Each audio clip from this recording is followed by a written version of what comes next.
আমি আর আপনি বাস্তবিক অর্থে কবর আখেরাতে তো একাই, দুনিয়াতেও আমরা একাই। আমি যখন অসুস্থ হই, আমার সাথে আমার বন্ধুরা অসুস্থ হয় না, আমি একাই। আমি যখন অ্যাক্সিডেন্ট করি, আমার সাথে আমার বন্ধুরা অ্যাক্সিডেন্ট করে না, আমি একাই। ভেবে দেখ, 2021 সালে আমার পাও ভাঙ্গা গেছিল মোটর সাইকেলে, একদম ভাঙ্গা গেছে পাও। আমার বন্ধুর মোটর সাইকেলে আমি পিছনে বসা ছিলাম, আমি চালাইছি না, আমি চালাইতে পারিও না, কিন্তু ওর কিচ্ছু হয় নাই, একটা সুতা কিছু হয় নাই, কিন্তু আমার পাও ভাঙ্গা গেছে। আমি একাই। দুনিয়া এক স্বার্থপর দুনিয়া। সামনের সিএনজি 3 জন মারা গেল, পিছনের সিএনজি থামে না, পাশে দিয়ে যায়। সামনের গাড়ি অ্যাক্সিডেন্ট করে পড়ে থাকলো, পিছনের গাড়িগুলো পাশ দিয়ে চলে যায়, কেউ থামে না। স্বার্থপর এই দুনিয়ায় কেউ থামে না, কেউ কাউরে মনে রাখে না রে বাপ, কেউ মনে রাখে। তুমি মরলে, আমি মরলে, এরপরেও সেদিন সূর্য উঠবে, চাঁদ উঠবে, পৃথিবীর আলো বাতাস রোদ বৃষ্টি, এই ব্যস্ত কোলাহলের দুনিয়া কিচ্ছু থামবে না, শুধু আমি থাকব না, শুধু আমি থাকব না। দোস্ত আমার, বন্ধু আমার, এটাই বাস্তবতা। এটা কিছুটা অপ্রকৃতিস্থ ব্যক্তি, কিছুটা মানসিক ভারসাম্য কম এমন ব্যক্তির পরিচয়, যে নিজেই বুঝতে পারে না কি ডান দিকে চুল বড় রাখলে আমার সুন্দর হয়, এই মাসে এটাই মনে হয়েছিল, পরের মাসে আবার হেদিকে বাড়াইলে মনে হয়। তো তাহলে কি বোঝা গেল? তোমার নিজের সৌন্দর্যের উপরেই তো তোমার। তাহলে যারা একটু প্রতিবন্ধী, মানসিক ভারসাম্যহীন, আপনি তাদের দিকে দেখেন তারা কি করে। কখনো লুঙ্গিটা পরে, কখনো এটা খুল্লালায়, কখনো মাথাতে একটা কিছু দিল, আবার এটা খুল্লালায়, এরকম করে না? তো তাইলে এই তো এলোমেলো বিষয়। এজন্য আমাদের ধর্ম ইসলাম, আমাদের আল্লাহ, আমাদের আখেরাত, আমাদের রসুল সব কিছু আমাদের জন্য নির্ধারণ করে দিয়েছে। কোরআনে আছে ফাকিম ওয়াজহাকা লিদ্দীন হানিফা। আল্লাহ কোরআনে বলছে প্রত্যেকটা পুরুষ, প্রত্যেকটা মুমিন পুরুষ নারীকে আল্লাহ বলছে প্রত্যেকেই একনিষ্ঠভাবে আমার দ্বীনের উপরে পুরা চেহারা, পুরা দিল দিমাগ এদিকে ফিরাইয়া রাখো, আমার দ্বীনের দিকে। আকিম ওয়াজহাকা, তোমার চেহারাকে প্রতিষ্ঠিত রাখো, লিদ্দীন হানিফা, একনিষ্ঠভাবে দ্বীনের দিকে। ফিতরাতাল্লাহিল্লাতী ফাতারান নাসা আলাইহা। আল্লাহ বলেন সৃষ্টিগতভাবেই আমি আল্লাহ তাআলা আল্লাহকে মানার, আখিরাতকে মানার, আমার হুকুম মানার সৃষ্টিগত যোগ্যতা দিয়েই আমি আল্লাহ তাআলা মানুষকে সৃষ্টি করেছি। সেই যোগ্যতা কশ্চিন কালেও হারায় না, মুছে যায় না। প্রত্যেক মানুষের ভিতরে, জওয়ান, বুড়ো, নারী, পুরুষ, প্রত্যেকের ভিতরে আল্লাহকে মানার, খোদার কসম, সৃষ্টিগত যোগ্যতা। লা তাবদীল, এরপরে আবার কইছে আল্লাহ লা তাবদীল লিখালকিল্লাহ। এই শোনো, আবার কইতেছি, আমার সৃষ্টির মধ্যে এই যে নিয়ম, যে সৃষ্টিগত যোগ্যতা প্রত্যেককে দিছি মানার, এটা কখনোই পরিবর্তন হবে না। আবার কইছে আল্লাহ, আবার কয় যে আচ্ছা শোনো, আবারও কই যালিকা দ্বীনুল কাইয়্যিম, এটা কিন্তু চূড়ান্ত বিধান, নড়চড় হবে না। এই জন্য যদি কেউ আটলান্টিক মহাসাগরের তলদেশেও চলে যাও, কিংবা হিমালয়ের পর্বত শৃঙ্গ পৌঁছে যাও, আল্লাহ বলেন আমি যে প্রত্যেকের ভিতরে সৃষ্টিতে জন্মলগ্নেই আমাকে মানার যোগ্যতা দিছিলাম, এটা কখনোই তার থেকে সরে যায় না। কোনো বাবার খামখেয়ালি, পরিবেশের গাফলতি, বন্ধুদের আড্ডা অথবা অসৎ সংস্পর্শের কারণে ওটার উপরে বালি পড়ে যায়, ওটার উপরে কি পড়ে যায়, ধুলাবালি পড়ে যায়। আবার যদি কখনো কোনো মুবারক স্পর্শ, কোনো আল্লাহর প্রিয় বান্দা অথবা কোনো নেক কারো সান্নিধ্য লাগে, তো সেটা ধুয়ে মুছে সাফ হয়ে সে আবার আল্লাহওয়ালা হয়ে যায়। এই জন্য হতে পারে 90 বছরের মানুষও বদলে যায়, হতে পারে কখনো 100 খুনের আসামিও জীবন বদলায়, কারণ ওই সৃষ্টিগত যোগ্যতা কখনোই কি হয় না। ওয়ালাকিন্না আকসারান নাসি লা ইয়ালামুন। আল্লাহ বলেন বিষয়টা অধিকাংশ মানুষ বোঝে না, বোঝে না, অধিকাংশ লোকেই বোঝে না। মুনিবিনা ইলাইহি ওয়াত্তাকুহু ওয়া আকিমুস সালাতা ওয়া লা তাকুনু মিনাল মুশরিকিন। আল্লাহ বলেন, অতএব বান্দা সর্বাবস্থায় আমার দিকেই ঝুঁকে থাকো, সর্বাবস্থায় আমি আল্লাহকেই ভয় করো, 5 ওয়াক্ত নামাজ পড়তে থাকো, ওয়ালা তাকুনু মিনাল মুশরিকিন, বান্দা কোন অবস্থাতেই মুশরিকদের অন্তর্ভুক্ত হইও না। চলনে বলনে আচরণে উচ্চারণে বুদ্ধি বিবেচনায় দিল দিমাগে কোন বিষয়ই মুশরিকদের সাদৃশ্য হইও না। আল্লাহ নিষেধ করেছে, এটা গুরুত্বপূর্ণ বাপ। এটা কোনোভাবেই ফ্যাশনেবল চুল না, এটা বিকৃত মানসিকতার চুল, কোনোভাবেই না। আমি চ্যালেঞ্জ করতে রাজি, আমি যুক্তিতে বুদ্ধি যে কোনো কারোর সাথে তর্ক করতে রাজি, একবারে সাফ। সেলুন কাটিং এর এই চুল এডি যে কোনো ফ্যাশন নয়, এ কথার উপরে আমি তর্ক। তুমি কোন দিন বইবা আমার লগে কব, তারিখ কর, শুধু আমার মাহফিলের ডায়েরিটা একটু সাউন্ড লাগবে, এই কথা। আশেপাশে হইলে সারি আমি তুমি কোন দিন বইবা, তুমি কোন যুক্তিতে, কোন পয়েন্টে এটা সুস্থ স্বাভাবিক রুচি, আমি এটা বুঝতে চাই। কোন নাফিতের কাছ থেকে যে ফ্যাশন নেয়, তার রুচিটা কতটুকু আমি তো এটাই বুঝি না। তার আত্মসম্মান কোথায় মিয়া, আত্মমর্যাদা কোথায় মিয়া? আজীব মুসলমানের নওজওয়ান খামখেয়ালির এক জিন্দিগি বানায় নিছেন। হযরত মালিক ইবনে দিনার রাহমাতুল্লাহ আলাইহি বলছে, ইন্নামাল খায়রু ফিশ শাবাব। তিনি বলছেন সমস্ত কল্যাণ ফিশ শাবাব, যৌবনের মধ্যে, যুবকের মধ্যেই সব কল্যাণ। যুবক চাইলে গড়তেই পারে, যুবক চাইলে বরবাদ করে দিতে পারে। যুবকের সঙ্গবদ্ধ শক্তির সামনে পৃথিবীর সব শক্তি মাথা নোয়াইতে বাধ্য। নওজোয়ানের স্পিরিটের সামনে আমি সব সময় এটা, কোনো নওজোয়ান যুব শ্রেণীকে ভালো কিংবা মন্দ, যৌক্তিক কিংবা অযৌক্তিক একটা কিছু আপনি তার মাথার যদি একবার ঢুকাই দিতেন পারেন, হেতে এটার মাথাত না যাইয়া ছাড়তাম, সে ঠিক এটার মাথায় পৌঁছা যাবে। এটা গুরুত্বপূর্ণ বিষয়।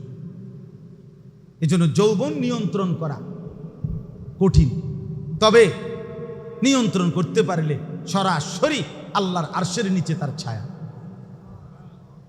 তাকে রব্বুল আলামিন পাশে বসাবে, এরকম পাশে বসাবে হাসরের ময়দানে। আল্লাহ আমার এই নওজোয়ান ভাইদেরকে তৌফিক দান করেন। নওজোয়ান ভাইয়া ফিকির করেন, জরুরি বিষয় বাপ। 4টা জিনিস একসাথ হইলে কোন যুবকের মধ্যে স্বাভাবিকভাবে 4টা জিনিস একত্রিত হয়। ওই কিতাবে আছে মিন ওয়াসায়াস সালাফ লিশ-শাবাব, একটা আরবি ছোট্ট কিতাব আমি পড়ছি, আমার কাছে এখনো আছে। ওইখানে আছে যে কোনো যুবকের মধ্যে 4টি জিনিস একসাথ হয়। 1 নম্বর কুওয়াতুশ শাবাব, যৌবনের শক্তি। 2 নম্বর ফারাগুল ওয়াক্ত, তার মধ্যে অবসর সময় বেশি তার কাছে, কারণ তে তো কামাই করে না, বুঝেন না, কামাই তো করে তার আব্বা। 3টা বাজে বাইরেছে, রাত 11টা পর্যন্ত, ঘরে ফিরার পরে জিজ্ঞাসা কি করছো, ঘুরছি, এমনি ঘুরছে চরকির মতো। বন্ধুদের সাথে কি করছে, এই যে ফারাগুল ওয়াক্ত, মানে প্রচুর সময় তার কাছে কি আছে, থাকে। 3 নাম্বার হলো ওয়াফরাতুল মাল, তার কাছে সম্পদ, মাল, টাকা পয়সা বিপুল পরিমাণ থাকে, কারণ তার বাবা, তার মা, তার স্বজনরা তার যে কোনো আবদার পূরণ করে। সে ছোট মানুষ, পোলাফাইন মানুষ, এখনো চাকরি বাকরি করে না, কাজে তাকে দিতে চেষ্টা করে সবাই, যার কারণে তার কাছে টাকা থাকে, প্রচুর সম্পদ। আর 4 নাম্বার হলো কাসরাতুল ফিতান, তার সামনে অসংখ্য ফিতনা, লোভের হাতছানি থাকে। 1 নারীর ফিতনা, 2 মদ জুয়ার ফিতনা, 3 বন্ধুদের আড্ডার ফিতনা, 4 যে কোনো রকমের নেশা, অর্থাৎ অনেক রকম দোস্ত যাইবিনি কুনানে মোটরসাইকেলে কক্সবাজার দিল ছেড়া, ঢাকার থেকে মোটরসাইকেল ছাড়লো, কক্সবাজার গিয়ে থামলো। বাসে যাইতে না বাসে যাইলে সেরকম এনজয় হয় না, বুঝেন না কথা। আমার মুসল্লি ঘনিষ্ঠ মানুষ বলছে যে হুজুর আমার 4টা গাড়ি, কোটি কোটি টাকার মালিক, আমার ব্যক্তিগত গাড়ি 4টা ওনার, আমার ছেলেটা 4টা গাড়ির একটা তো চড়ে না, সে মোটরসাইকেল চড়ে সারা রাত ঢাকার গলিতে মোটরসাইকেল চড়ে, ঘাম বাইয়ে বাইয়ে পড়লো সমস্যা নাই, এর কাছে এটা এনজয় করে, জীবন এনজয় করে। তোর ঘাম পরে তুই কি এনজয় করস? এটা এনজয়ের কি আছে?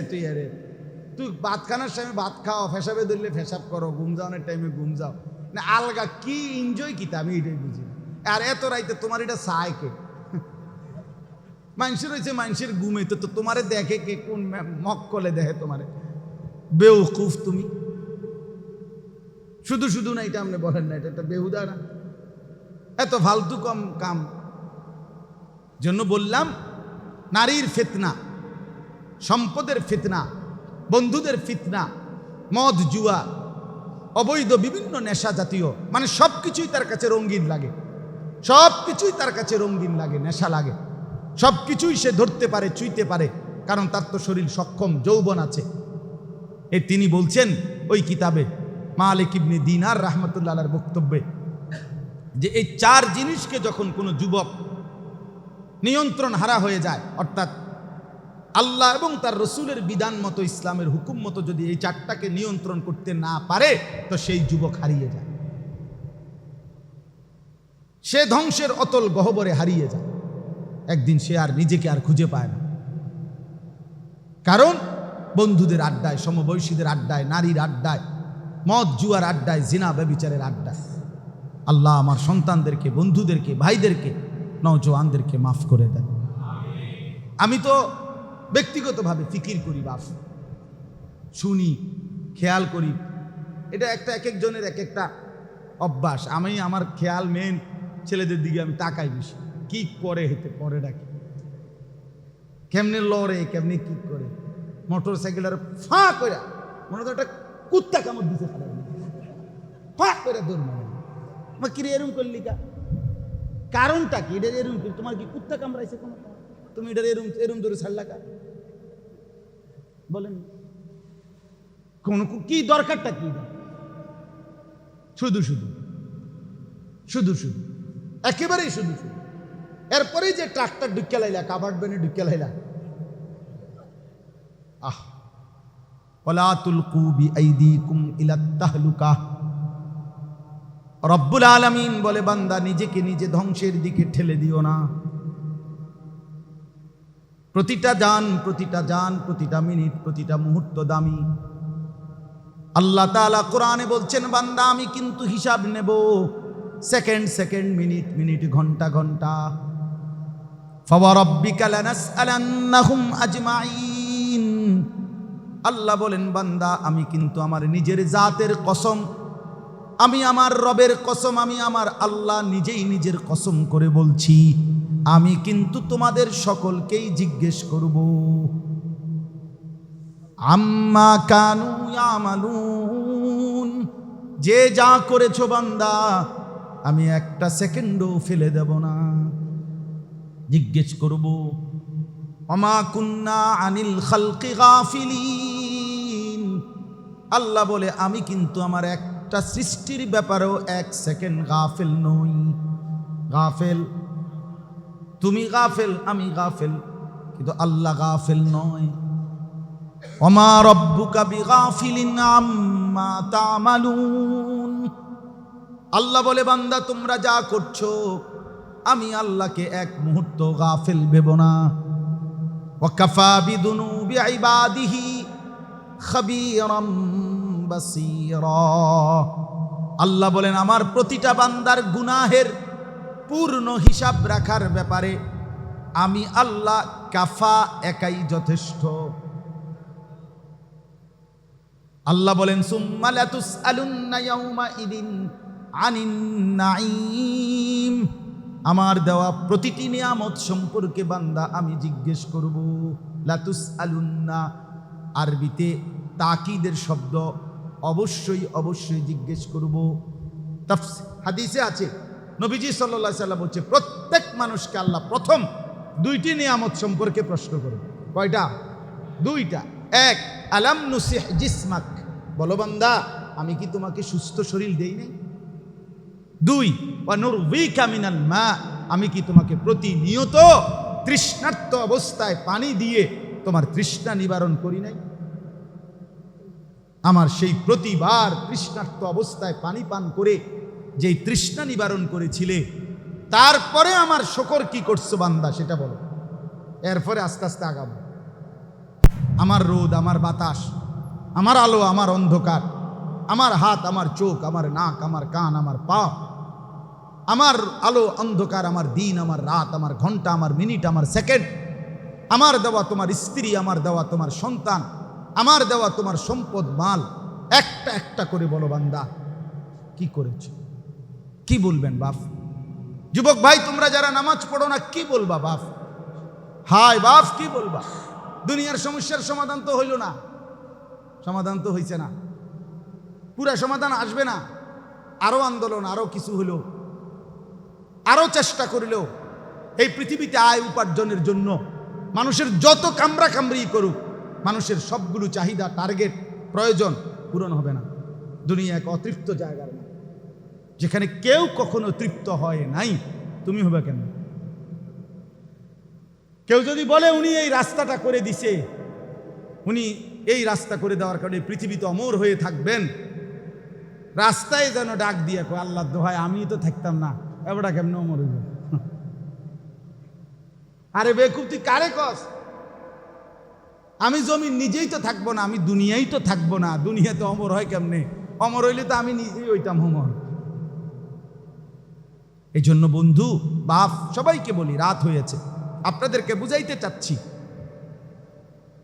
খোদার কসম একটা একটা স্বপ্ন পরিকল্পনা সবগুলো পূর্ণ হবে না, একজনেরও না, অতৃপ্ত থেকে যাবে। দুনিয়া এক অতৃপ্ত জায়গার নাম। তৃপ্তির সব কিছু পরিপূর্ণ মিলবে শুধুই জান্নাতে। ওয়ালাকুম ফিহা মা তাশতাহি আনফুসুকুম, যা চাইবে দিল তাই মিলবে কোথায়? জান্নাত, জান্নাত। অতএব আমরা প্রত্যেকে ফিকির করি। আমার কথা ছিল এই, আমি শুধু তর্জমা শোনাবো। আমার মূল বক্তব্য ছিল যে কথাটা আমি বলতে চাইছিলাম, নারীর পর্দা, নারীর নিজেকে সাজিয়ে রাখা, আল্লাহর দ্বীন আর কোরআন সুন্নাহর বিধান মতো নারী নিজেকে পরিচালনা করা। বিশ্বাস করেন এটাই ছিল মুসলিম নারীর মূল পরিচয়। তো ওই কথার থেকে গেছিলাম, হযরত আয়েশা রাদিয়াল্লাহু তাআলা আনহা বলছেন, আমার স্বামীর চরিত্র বলছো, আমার স্বামীর চরিত্র পুরাটাই কোরআন। মনে আছে না এই কথার থেকে? হ্যাঁ, ও বেচারারে সোজা করতে গিয়া আরেকদিকে মানে কাইতিয়ে গেছিল, যদি পইরা ওইদিকে মাথা ব্যথা পাইতো তাহলে পুরা মাহফিলের বদনাম হইতো, যে হেনে গিয়া বেচারা মোবাইলের ছবি উঠে দিকে মাথা আড়াইলেছে। যাই হোক, তো এই জন্য বললাম, শেষ কথা হইল মা, এক নারীর মর্যাদা মা। আচ্ছা, মা হিসাবে নারীর মর্যাদা এটা কতক্ষণ কইলে শেষ হইব? ঠিক কিনা বলেন না কেন? কতক্ষণ কইলে শেষ হইব? এটা কি শেষ হইবার বিষয়? মায়ের মর্যাদা শেষ করার বিষয়? কি পরিমাণ মর্যাদা! আমি তো বলি, মজার বিষয় হলো, আমি তো বলি ওই যে জন্মের দিন নারীকে মানে কন্যাকে এই যে মর্যাদা দিতে দিতে শুরু হয়েছে, কন্যা, বোন, স্ত্রী, তো যখন সে মা হইছে এইবার করছেটা কি? ইসলাম, আমাদের নবী সাল্লাল্লাহু আলাইহি সাল্লাম এবার মাকে, মা নামের এই নারীকে মর্যাদা দিতে গিয়ে জান্নাতের উপরে উঠায় দিছে। জান্নাতের মানে মায়ের পায়ের নিচে যদি হয় জান্নাত, এটাই তো হাদিস নাকি? এটাই তো বিশুদ্ধ হাদিস। তো মা কোথায়? ঠিকই না বলেন না কেন? মার পায়ের নিচে জান্নাত না, তো জান্নাতের ঊর্ধ্বে উঠাই দিছে মাকে। সুবহানাল্লাহ, মা তোর মাথার তাজ। এত সম্মান, এত মর্যাদা যে নারীকে ইসলাম দিয়েছে, আহা, সেই বোন, সেই মা, সেই কন্যা, সেই বিবি আজ সব ছেড়ে শুধুই কেবল রাস্তার কিছু পর পুরুষকে নিজের রূপ যৌবন শরীর, নিজের অঙ্গভঙ্গি, নিজের চেহারা এটুকু দেখানোর জন্য নিজের এতগুলো মর্যাদা, এতগুলো সম্মান, আখেরাতের এই সব কিছুকে বিসর্জন দিয়ে দিছে শুধুমাত্র বেপর্দা হয়ে পর পুরুষকে দেখাইবার জন্য।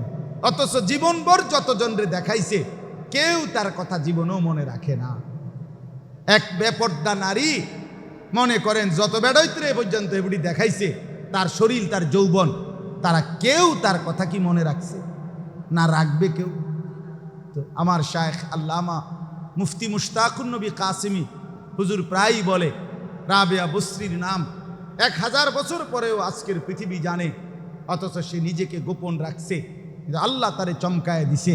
কিন্তু ওই সময় থেকে নিয়ে আজ পর্যন্ত কত সুন্দরী রূপসী নারী এই পৃথিবীতে নিজের রূপ যৌবন দেখাইছে, কিন্তু তাদের নাম পৃথিবীর কেউ জানে না,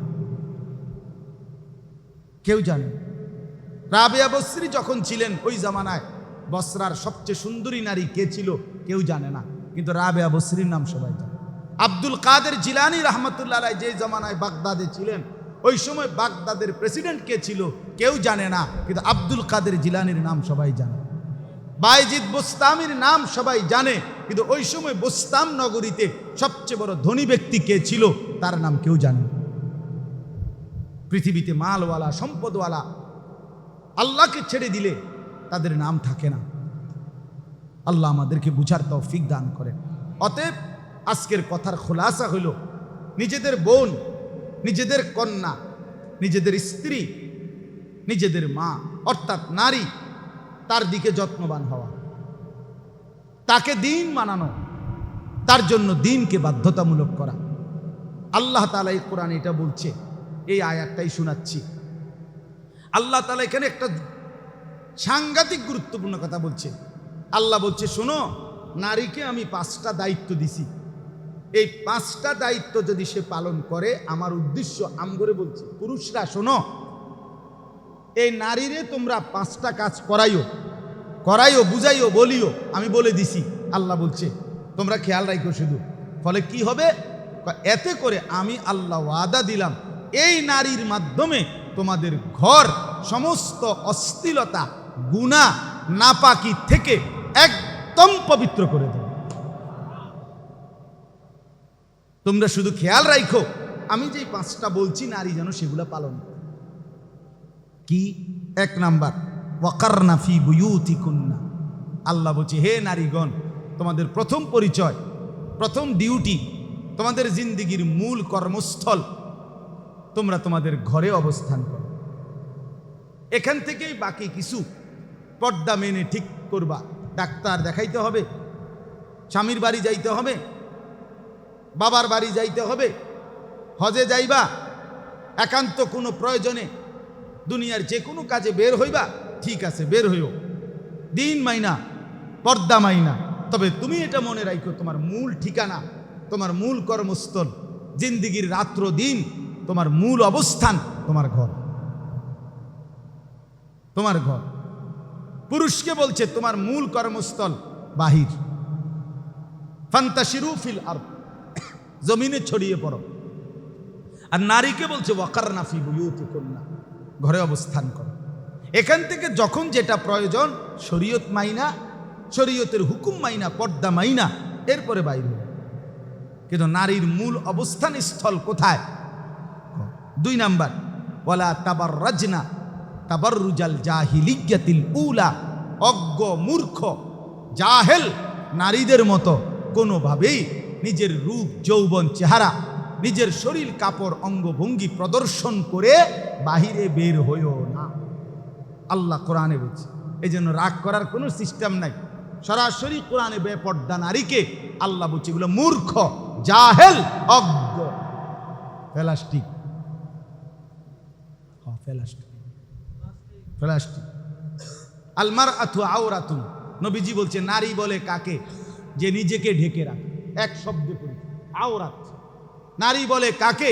আড়ালে থাকে যে, লুকিয়ে থাকে যে, গোপন থাকে যে, নিজেকে পর্দায় আবৃত করে যে। অতএব যে পর্দায় থাকে না, পর্দায় থাকতে পছন্দ করে না, সে তো প্লাস্টিক ছাড়ার কিতা। আল্লাহ আমাদেরকে মাফ করে দেন। 3 নাম্বার, ওয়া আকিমনাস সালাহ। আল্লাহ বলছেন নারী মুসলিম রমণীগণ 5 ওয়াক্ত নামাজ পড়ো, 5 ওয়াক্ত নামাজ আদায় করো। 4 নাম্বার, ওয়া আতিনাজ যাকাত। প্রতি বছর হিসাব করে যাকাত আদায় করো। নারীদের উপরে অ্যাভেলেবেল যাকাত ফরজ হয়। যেই মহিলার কাছে আপনার এই গহনা আছে, স্বর্ণ রৌপ্য এবং কিছু জমা টাকা আছে, এখন বিশেষ করে প্রত্যেক মহিলা আপনার ওনাদের কাছে গহনা অলংকারও আছে, সাথে সাথে আপনার 10-20 হাজার টাকা 1 বছর ধরে আলমারিতে বেলিটি ব্যাগে কোনো না কোনোখানে জমা আছে। এই জন্য বর্তমানে শতকরা 95% মহিলাদের কোরবানি যাকাত ফরজ হয়। অনেক অনেক আগে এমন ছিল না। আগে মা চাষিদের কাছে বাবারা চাচারা টাকা পয়সা মোটেই দিত না। বাজার আনছে, কিতা কিতা লাগবো কও, খাইতে থাকো, রাঁধতে থাকো। এহাটু এইসব গণিতাও না, এটি বুঝতো না বেডিত মানুষ। আমি নিজ চোখে দেখছি আমার আব্বা কোনোদিন আমার আম্মার সামনে ফিরে টেয়া গুনতে আমি দেখছি না, আরেক দিকে ফিরে গুনতে আমি দেখছি। আগে এমনই ছিল। মহিলাদের কাছে কি ছিল না? টাকা ছিল। আর এখন আলহামদুলিল্লাহ কি দিবে, উনি তো এটিএম। মহিলার কাছে তো মেন জমা, ওইখান থেকে পুরুষ প্রয়োজন মতো উনি দয়া করে যদি দেয়, এবিডি যদি দেয় দয়া করে উনার উপরে যদি আল্লাহ রহম করে। আর যদি কয় যে না বদনা আমি কিনবো, লোডা আমি কিনবো, তুমিই তান বুঝদা না, কালার চিন্তা না। বদনার ওপর কালার আছে, বদনাও একটা সয়েজের বিষয়, একটু খামখেয়ালি না। এই জন্য মহিলা স্বামীর ধমক দিয়ে আরে তোমার কোনো কালারের জন্য এবিডি চিনে কালার। উনি এই জন্য বললাম, আল্লাহ তাআলা বলেন যাকাত বছর শেষে হিসেব করে যাকাত দাও। মহিলাদের উপরে যাকাত ফরজ হয়। আর 5 নাম্বার, ওয়া আতিউনাল্লাহ ওয়া রাসূলা। সর্বাবস্থায় আল্লাহ এবং তার রাসূলের আনুগত্য করো। এই কয়টা হলো? ঘরে অবস্থান করো। অজ্ঞ মূর্খ নারীদের মতো নিজেকে প্রদর্শন করে বেপর্দা বের হইও না। 3, 5 ওয়াক্ত নামাজ আদায় করো। বছর শেষে হিসাব করে যাকাত দাও। আল্লাহ রসুলের আনুগত্য করো। এবার আল্লাহ পুরুষদেরকে বলে, আমাগর এবার কইছে কয় যে তোমাগো মহিলাদের বিষয়ে আমি এই 5টা কথা কেন বললাম। ইন্নামা ইউরিদুল্লাহু, নিশ্চয়ই আল্লাহ চাচ্ছেন, লিয়ুযহিবা, দূর করতে, আনকুমুর রিজসা আহলাল বাইতে, তোমাদের ঘরের সকলের কাছ থেকে রিজস, যে কোনো রকমের নাপাকি, অশ্লীলতা, বেহায়াপনা, গুনাহ, এটা দূর করতে চাচ্ছেন এই নারীর মাধ্যমে। ওয়ায়ুতাহহিরাকুম তাতহীরা, এবং তোমাদেরকে 100 পবিত্র করে দিতে চাচ্ছেন। কি চমৎকার কথা! আল্লাহ তাআলা কতটা শানদার ভাবে বলছেন। নারী পবিত্র হবে তো ঘর পবিত্র হবে, নারী নেককার হবে ঘর সুন্দর হবে। আমার বন্ধু, আমার যুবক ভাই, এটা খেয়াল করার বিষয় ভাইয়া, খেয়াল করার বিষয়।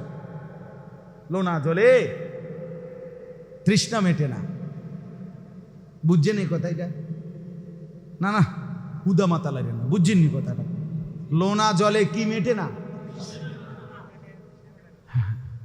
বঙ্গোপসাগরের উত্তাল ঢেউ, ওই লোনা পানি কি হবে না? তৃষ্ণা মিটবে না, আলাদা পানি লাগবে, মিনারেল ওয়াটার লাগবে। লোনা জলে তৃষ্ণা মেটে। তার মানে ভিন নারী, বদ আখলাকের নারী, গুনায় জড়িত নারী, অবৈধ প্রেম, অবৈধ সম্পর্ক, বিবাহ বহির্ভূত যে কোনো বেপরদিগি জিন্দিগি, এই নারী লোনা পানি এর দিয়া তৃপ্তি হবে না, তৃষ্ণা মিটবে না। লোনা জলে কি মেটে না? এই জন্য আল্লাহ তাআলা কোরআনে বলছে যে পুরুষ মনে রাখো, তোমার আখলাক খারাপ তো তোমার জন্য মিলবো আরেকটা খারাপ খবিশ। 2 খবিশ একসাথে হবে। আল খাবিসাতু লিল খাবিসিন, খবিশ মিলবে তোমার। নবীজি বলছে ফজরের নামাজ যে পড়ে না সে খবিশ, হাদিসে। তো মিলবে এরকম আরেক খবিস, আরেক খবিস, নাউজুবিল্লাহ। এজন্য এমনে রাস্তার নারী আর মোবাইলের বেড়ি এগুলি আসলে যে হাস দেয়, মানে হাসি দেয়, হ্যাঁ ধোকা ধোকা। ল্যাবে পাঠাইলে ফরমালিন আসবে রিপোর্টে, বলবে যে পুরাটা ফরমালিন, হ্যাঁ ফরমালিন আসবে। ওই হাসি ধোকা, ওই হাসি কি ধোকা। বেপর্দা নারীর হাসি ধোকা, বেহায়া নারীর হাসি ধোকা। এজন্য যুবক ভাইয়া লা তাখতার, প্রতারিত হইও না, প্রতারিত হইও না। রব্বুল আলামিন যে শাহওয়াত দিয়েছেন সেটা পূরণের হালাল ব্যবস্থাপনা আল্লাহই রেখেছেন। তৃষ্ণা যিনি দিয়েছেন হালাল পানি তিনি দিয়েছেন, ক্ষুধা যিনি দিয়েছেন হালাল খাবার তিনি দিয়েছেন, লজ্জাস্থানের শাহওয়াত যিনি দিয়েছেন হালাল স্ত্রী তিনি ব্যবস্থা রেখেছেন। অতএব নিজেকে বরবাদ না করি, নিজেকে নষ্ট না করি। আল্লাহ তাআলা শেষ বলছেন ওয়াযকুরনা মা ইউতলা ফি বুয়ুতিকুন্না মিন আয়াতিল্লাহি ওয়াল হিকমা। এই কথাটাই শেষ।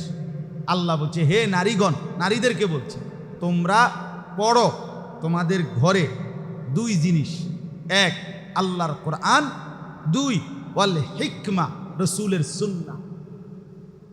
এই জন্য নারী তার ঘরে পড়বে আল্লাহর কোরআন, রাসূলের সুন্নাহ। এই জন্যই আমাদের এই মহিলা মাদ্রাসাগুলোতে 8 বছর 9 বছর 6 বছর 10 বছর লাগাইয়া ছোট্টবেলার থেকে নারীকে আল্লাহর কোরআন এবং রাসূলের সুন্নাহ হাদিসের কিতাব সহ পড়িয়ে তাকে তার কলিজার ভিতরে আখিরাত পর্দা মিলায়। আমি সেদিন একজনকে বুঝাইছি একটা বিষয় নিয়ে আর কি। মনে করেন সে একজন পর্দানশীল নারী বিয়ে করছে, কিন্তু আচরণগত তার মানে তার আচরণের মধ্যে একটু ত্রুটি, যে চেতাচেতি করে, খসর খসর করে, ভালো কথা, কিন্তু সে অনেকটা অভিযোগ দিছে আমার কাছে। কিন্তু আমি বললাম ভাইয়া তুমি আগে দুইটা কথায় আসো। একটা হলো তার কথাবার্তা মনে করো একটু উগ্র, কিন্তু সে নামাজের ব্যাপারে 5 ওয়াক্ত নামাজ এটা কখনো ছাড়েনি। তোমার জানা মতে এই পর্যন্ত বিবাহ হয়েছে কয় না হুজুর, এই ব্যাপারে আমি কোনোদিন বলতে হয় না। আমি বলে পর্দা আমাদের এই যে মূল শরীয়ত এই পর্দা যেটা এটা করেনি, কয় হুজুর এই ব্যাপারে আমি 100। আমি বলে এইটাই আমগো মহিলা মাদ্রাসার বড়, যে এইটা কমপক্ষে 5 ওয়াক্ত নামাজ, তার চরিত্র, তার পর্দা আখলাক, এই ব্যাপারে তাকে আর তুমি বলতে হবে না ইনশাআল্লাহ। সে নিজের থেকেই এটা সত্তাগতভাবে করবে। আর উত্তম আখলাকের জন্য তার কথাবার্তা, তার সাথে মিল মহব্বত ভালোভাবে হওয়ার জন্য প্রতিনিয়ত আল্লাহর কাছে তুমি আমি দোয়া করতে থাকি। দোয়া করো, ইনশাআল্লাহ আল্লাহ চাইলে বদলায় দিবে। কিন্তু অসংখ্য পুরুষ তো, আমার একজন ঘনিষ্ঠ মানুষ আছে যে আমার কলিজার চাইতে বেশি মহব্বত করে, আমার খুব আপনজন। সে আমার কাছে আজকে না হয়তো 5 বছর 6 বছর ধরে প্রতিনিয়ত যখনই দেখা হয় তার চোখ দিয়ে পানি পড়ে। শুধু এক আফসুস যে হুজুর আমার জীবনের আর কোনো অভাব নাই, কিন্তু আমি উঠতে বসতে শুধু আমার বিবিরে বলতেছি নামাজ পড়তে, কিন্তু সে নামাজ পড়ে না, সে নামাজ পড়ে না। কয় আমার জীবনের এটাই বড় আফসোস। তাইলে যে স্ত্রী নামাজ পড়ে না, পর্দা করে না, বিশ্বাস করেন তাকে এই বিষয়ে অভ্যস্ত করা অনেক কঠিন ব্যাপার, অনেক কঠিন ব্যাপার। এই জন্য দয়া করে আল্লাহ তাআলা কোরআনে বলছে নারী, তার জন্য এমন সবকের ব্যবস্থা করা উচিত, এমন পড়ার ব্যবস্থা করা উচিত যেন আল্লাহর কোরআন রাসূলের সুন্নাহ সে পড়তে পারে। ইন্নাল্লাহা কানা লতীফান খবীরা, নিশ্চয়ই আল্লাহ তাআলা সব কিছু সূক্ষ্মভাবে দেখেন এবং সংবাদ রাখেন। অর্থাৎ আপনি আপনার স্ত্রী, আপনার কন্যা, তার ব্যাপারে আপনি কি আচরণ করছেন সত্যিকারভাবে তাকে দিন শেখাবার জন্য, এটা আল্লাহ দেখছেন, খবর রাখছেন। অতএব আজকে 2 বিষয়ে আমি কথা বললাম। একটা বিষয় হলো আমরা প্রত্যেকে, এই যুবক ভাই আপনারাও, বাবারাও, সবাই নিজ নিজ বোন, স্ত্রী, কন্যা, কারো আজ হোক কারো ভবিষ্যতে হবে, প্রত্যেকেই এ কথা নিশ্চিত যে বর্তমান সময়ের এই প্রেক্ষাপটে আমাদের জন্য এটা আরও বেশি জরুরি। আমাদের কন্যা, বোন, স্ত্রী, মা সবাইকে চরিত্রবান, নেককার, পর্দানশীল নামাজি কোরআন পড়নেওয়ালা বানাবার জন্য দ্বীনি মাদ্রাসা, দ্বীনি মজলিস এবং দ্বীনি পরিবেশে রাখার আনার ব্যবস্থা করার কোনো বিকল্প নেই। আল্লাহ আমাদেরকে তৌফিক দান করে। আর যুবক ভাই মাঝখান দিয়ে আপনাদেরকে বলছি, নওজোয়ান ভাইরা, এটা আমার প্রতিদিনকার কমন ডিউটি, সবক। আমি প্রতিদিন বলি, নওজোয়ান ভাই নিজের বরবাদ করেন না দোস্ত আমার, নিজের নষ্ট করো না। নিজের আখলাক, নিজের চরিত্র, নিজের নামাজ, নিজের সেজদা আরেকবার যত্ন নিয়ে আদায় করার চেষ্টা করি প্রত্যেকে। ভাইয়া মনে রাখেন, আমার শেষ কথা, আমি আর আপনি বাস্তবিক অর্থে কবর আখেরাতে তো একাই, দুনিয়াতেও আমরা একাই। আমি যখন অসুস্থ হই, আমার সাথে আমার বন্ধুরা অসুস্থ হয় না, আমি একাই।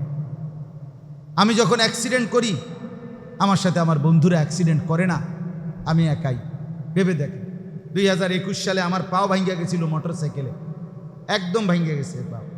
আমার বন্ধুর মোটর সাইকেলে আমি পিছনে বসা ছিলাম, আমি চালাইছি না, আমি চালাইতে পারিও না, কিন্তু ওর কিচ্ছু হয় নাই, একটা সুতা কিছু হয় নাই, কিন্তু আমার পাও ভাঙ্গা গেছে। আমি একাই। দুনিয়া এক স্বার্থপর দুনিয়া। সামনের সিএনজি 3 জন মারা গেল, পিছনের সিএনজি থামে না, পাশে দিয়ে যায়। সামনের গাড়ি অ্যাক্সিডেন্ট করে পড়ে থাকলো, পিছনের গাড়িগুলো পাশ দিয়ে চলে যায়, কেউ থামে না। স্বার্থপর এই দুনিয়ায় কেউ থামে না, কেউ কাউরে মনে রাখে না রে বাপ, কেউ মনে রাখে। তুমি মরলে, আমি মরলে, এরপরেও সেদিন সূর্য উঠবে, চাঁদ উঠবে, পৃথিবীর আলো বাতাস, রোদ বৃষ্টি, এই ব্যস্ত কোলাহলের দুনিয়া কিচ্ছু থামবে না, শুধু আমি থাকবো না, শুধু আমি থাকবো না। দোস্ত আমার, বন্ধু আমার, এটাই বাস্তবতা। কিচ্ছু থামবে না, সব চলমান থাকবে, শুধু আমি নাই। আমার আপনার মৃত্যুর পরে যদি পৃথিবী চাঁদের দেশেও চলে যায়, আমার কি? আমি তো নাই। আধুনিকতার পৃথিবী যদি একবারে চন্দ্র দেশে চলে যায়, সৌরজগৎ পার হয়ে যায়, হবে কি আমার? আমি তো মরে গেলাম। এই জন্য দয়া করে প্রত্যেকেই নিজের উপরে কদর করেন, নিজের হায়াতের কদর করেন, জিন্দেগির কদর করেন। আল্লাহ তাআলা আমাদের সবাইকে তৌফিক দান করেন। এই মাদ্রাসা আল্লাহ তাআলা কবুল করে নেন। এই ফিকির, এই মেহনত আল্লাহ তাআলা বরকত দান করেন। আগামী দিনও ইনশাআল্লাহ আল্লাহ তাআলা যেন এমন মজলিস আরও করবার তৌফিক দান করে। আমিন।